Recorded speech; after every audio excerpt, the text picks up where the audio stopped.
to open, just go up to the handle, pull up, and push the door open. As a default, the gate will be locked when you come in. So just make sure you unlock the gate before any kids could come in.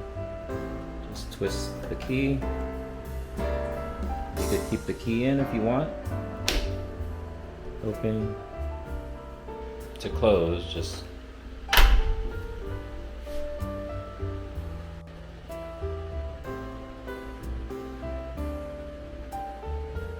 to lock, just get the key.